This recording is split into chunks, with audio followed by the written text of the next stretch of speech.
اب مجھے بتائیں وہ جو بچی ہے، یا اس طرح کی کئی ساری بچیاں، صرف ایک نہیں، میں تو اگزامپل کے طور پہ ایک کی مثال بیان کر رہا ہوں، ایسی بیش بہا بچیاں ہیں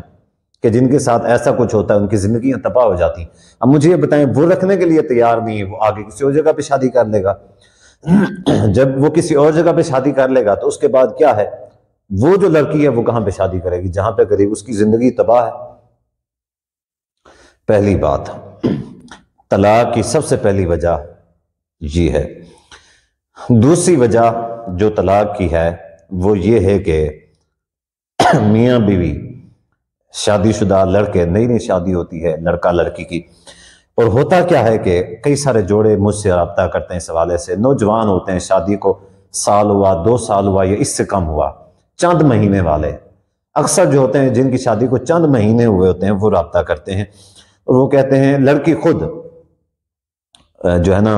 طلاق مانگتی ہے، لڑکی خود طلاق، ایسی بچیاں رابطہ کرتی ہیں کئی ساری، وہ کہتی ہیں مفتی صاحب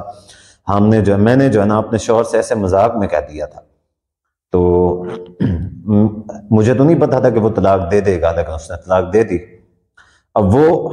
کس حالت میں اس نے اپنے شوہر سے ڈیمانڈ کی؟ جب وہ آپس میں ایک دوسرے کے ساتھ یعنی مذاق کر رہے تھے، کھیل رہے تھے، تو اس نے اپنے شوہر سے کہہ دیا کہ جی آپ مجھے طلاق دے دو۔ اب اصل میں یہ لڑکیاں اس طرح کیوں کرتی ہیں؟ اس وجہ سے کرتی ہیں کہ وہ اس کو آزما رہی تھی، بالخصوص اس وقت جب وہ اپنے بیڈ کے اوپر تھے، کھیل رہے تھے، آپس میں ایک دوسرے کے ساتھ مذاق کر رہے تھے، علیحدگی میں تھے، تو لڑکی نے کہا کہ آپ مجھے طلاق دے دو۔ اب وہ یہ سمجھ رہی تھی کہ شاید یہ ہے کہ یہ مجھے طلاق نہیں دے گا اور یہ کہے گا میں تمہیں کبھی طلاق نہیں دے سکتا، تم میرے لیے عام ہو وغیرہ وغیرہ۔ وہ کیوں؟ اپنی تعریف سننا چاہتی تھی، ٹھیک ہے، اپنی اہمیت دیکھنا چاہتی تھی۔ تو ادھر سے کیا ہوتا ہے کہ لڑکا طلاق دے دیتا ہے۔ اب لڑکے نے طلاق دے دی، اب دونوں بھاگ رہے ہیں۔ اب وہ لڑکی کہتی ہے کہ میں نے طلاق جو مانگی ہے، میں نے تو ویسے مانگی ہے، مجھے تو نہیں لگتا تھا کہ یہ طلاق دے دے گا۔ لڑکا کہتا ہے میں نے مذاق میں طلاق دی ہے۔ تو بھئی مذاق میں بھی طلاق ہو جاتی ہے۔ تو طلاق کی دوسری وجہ یہ ہے کہ بھائی پیار محبت میں، ہنسی مذاق میں اس طرح کی نہ تو لڑکیاں ڈیمانڈ کریں، اور نہ ہی جو لڑکے ہیں جو شوہر ہیں وہ بھی تھوڑا سا جو ہے نا صبر کا اور عقل مندی کا مظاہرہ کیا کریں۔ تو کافی ساری ایسی طلاقوں کے واقعات ہمارے سامنے آتے ہیں۔ اسی طریقے سے تیسری اور اہم وجہ یہ مجموعی طور پہ ہے، یعنی پہلی جو وجہ تھی وہ شادی سے پہلے والے لوگوں کی تھی، دوسری جو وجہ ہے یہ شادی کے یعنی جو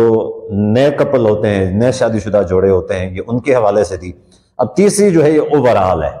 مجموعی طور پہ ہے، وہ یہ ہے کہ میاں بیوی آپس میں ایک دوسرے کے لیے کیا کرتے ہیں، آپس میں ایک دوسرے کے لیے یعنی ہر بندہ جو ہے نا اپنے حق کے لیے لڑتا ہے۔ بیوی نے یعنی ایک حد قائم کی ہوئی ہے کہ میں یہ کروں گی، یہ نہیں کروں گی، بس اس سے زیادہ نہیں مجھ سے ہو سکتا، اور شوہر نے حد رکھی ہوئی ہے کہ میں اس کے لیے اتنا کچھ کروں گا، اتنا نہیں کروں گا، بس اس نے میرے لیے اتنا فلاں نہیں کیا، تو بیوی کہتی ہے کہ اس نے میرے لیے فلاں نہیں کیا، شوہر کہتا ہے اس نے میرے لیے فلاں نہیں کیا۔ میں عام طور پہ کہا کرتا ہوں، تو اس وجہ سے کیا ہوتا ہے کہ طلاق ہو جاتی ہے، میں عام طور پہ کہا کرتا ہوں کہ میاں بیوی کا جو رشتہ ہے یہ احسان کا رشتہ ہے۔ احسان اضافی یعنی کسی کے ساتھ اضافی نیکی یا اضافی خیرخواہی جو اس کے لیے فرض نہیں تھی، اس کا یعنی وہ اگر نہ کرتا تو کوئی حرج والی بات نہیں تھی، اس کے لیے کوئی گناہ نہیں تھا، اس کا حق بھی نہیں تھا وہ ضروری طور پہ، تو اس نے کیا کیا، اضافی طور پہ احسان کے طور پہ آپس میں ایک دوسرے کے ساتھ یعنی میاں بیوی رہیں تو ایک دوسرے کے ساتھ احسان کریں، بڑھ چڑھ کے حصہ لیں، یعنی بیوی یہ ہے کہ شوہر کا خیال رکھے، اس کی جو ذمہ داریاں ہیں اس کی ذمہ داریوں میں یا اس کے جو حقوق ہیں اس کو معاف کرے، خود جو اس کے لیے کر سکتی ہے، جتنا کر سکتی ہے وہ کرے۔ شوہر کا بھی یہی حق بنتا ہے، اپنی بیوی کو جتنا یعنی وہ ریلیکسیشن دے سکتا ہے، جتنا اس کے لیے آسانیاں پیدا کر سکتا ہے اس کے لیے کرے۔ یہ نہ دیکھے کہ میں نے جو ہے نا بس خرچہ دے دیا ہے، میں نے یہ کر دیا ہے، میں نے وہ کر دیا ہے، تو اب بس اب یہ بات جو ہے نا یہ بہت ہو گئی ہے، تو اب وہ جو ہے نا یہ میری حدیں ہیں، اس نے فلاں میری حد کو پار کر دیا، فلاں حد کو پار کر دیا۔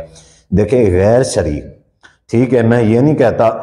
جو کام غیر شرعی ہیں اگر وہ بیوی کرتی ہے یا شوہر کرتا ہے آپ وہ بالکل برداشت نہ کریں، اس میں کوئی حرج والی بات نہیں ہے، لیکن ایسی چیزیں جن کا شریعت سے تعلق نہیں ہے، وہ آپ لوگوں کا معاشرتی تعلق ہے، اس میں ایک دوسرے کو رعایت دے دیا کریں۔ دوسرے کے حقوق میں رعایت دے دیا کریں، اپنے حقوق بڑھ چڑھ کے اضافی طور پہ اس کے ساتھ احسان کیا کریں۔ اگر جب میاں بیوی ایسا نہیں کرتے پھر یہ کہ طلاق ہو جاتی ہے۔ بیوی نے اپنی حد قائم کی ہوئی ہے، شوہر نے اپنی حد قائم کی ہوئی ہے۔ بیوی کہتی ہے کہ میں جو ہے نا بس یہاں تک، اس سے زیادہ تمہاری باتیں نہیں مان سکتی۔ شوہر کہتا ہے میں تمہارے لیے اس سے زیادہ کچھ نہیں کر سکتا۔ بلکہ کئی سارے شوہر ایسے بھی ہوتے ہیں کہ جو بد اخلاق ہوتے ہیں۔ کئی ساری بہنیں، خواتین مجھ سے رابطہ کرتی ہیں، وہ مجھے اسکرین شاٹ دکھاتی ہیں کہ جس میں یہ ہوتا ہے کہ شوہر ان کو ماں بہن کی، باپ کی گالیاں دے رہا ہوتا ہے، اور ایسی یعنی ایک غلیظ گالیاں ہوتی ہیں، تو بری گالیاں ہوتی ہیں۔ تو یہ تو بہت بری بات ہے، یہ بہت بری بات ہے۔ طلاق کی ایک وجہ یہ بھی ہے کہ جب شوہر بد اخلاقی کرتے ہیں، اور بالخصوص عام طور پہ یہ جو بیویاں ہوتی ہیں یہ اپنی ذات تک تو عام طور پہ برداشت کر جاتی ہیں، لیکن جب ان کے ماں باپ کو دیکھیں نا، جنہوں نے اس کو پیدا کیا، جنہوں نے اس کو پالا، اس کی تربیت کی، اس کو پڑھایا، اس کو کھلایا پہنایا، سب کچھ کیا، جوان کیا، اس کی شادی کی، اتنا سارا جہیز دیا، اتنا سارا جہیز لے کے وہ تمہارے گھر میں آتی ہے، تو کیا کرتے ہیں شوہر پہ اس کو ماں بہن کی گالیاں دیتے ہیں، باپ کی گالیاں، تمہاری فلاں، تمہاری ماں فلاں، تمہاری بہن فلاں، تمہارے باپ فلاں۔ یہ کیا ہے؟ وہ مجھے یہ بتائیں کہ وہ کیسے برداشت کر سکتی اس طرح کی باتیں؟